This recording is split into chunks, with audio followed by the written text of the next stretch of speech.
चंद्रपूर जिल्ह्यातील वाढता मानव वन्यजीव संघर्ष, वाघांच्या हल्ल्यात होणारे मृत्यू आणि ताडोबाच्या महत्त्वपूर्ण वन्यजीव कॉरिडॉरला धोका निर्माण करणाऱ्या लोहार डोंगरी खाण प्रकल्पाविरोधात इकोप्रो संस्थेचे अध्यक्ष बंडू धोत्रे यांचे जिल्हाधिकारी कार्यालयासमोर सुरू असलेल्या अन्नत्याग सत्याग्रहाने आज 5व्या दिवशी प्रवेश केला.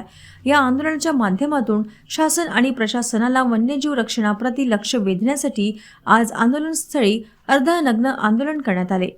अर्धनग्न आंदोलनात आंदोलक मोठ्या संख्येने सहभागी झाले. गेले काही दिवस शहर जिल्ह्यातील विविध पर्यावरण विषयक संस्था, सामाजिक संस्थांचे कार्यकर्ते या उपोषण मंडपाला भेट देत या अन्नत्याग सत्याग्रहाला आपला पाठिंबा देत आहेत.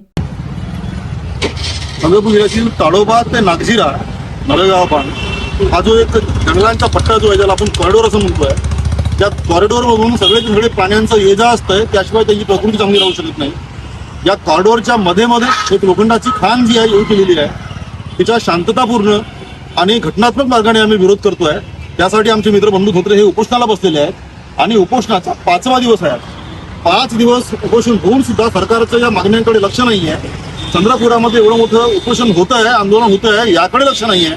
आणि मग आम्ही आता लोकांनी ठरवलं, या ठिकाणचे पर्यावरणीय कार्यकर्ते जे आहेत त्यांनी ठरवलंय की किमान सरकारचं लक्ष जे आहे आता आमच्याकडे तरी आकर्षित होईल.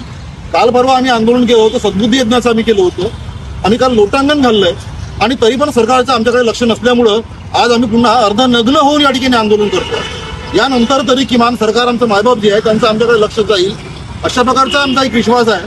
आणि म्हणून शांततापूर्ण मार्गानं, घटनात्मक मार्गानं हे आमचं आंदोलन जे आम्ही या ठिकाणी चालवतोय. आमची एवढीच मागणी आहे की कॉरिडॉरमध्ये अगदी केंद्रस्थानी येणारी ही जी मोहीम जी आहे तिला रद्द करावं.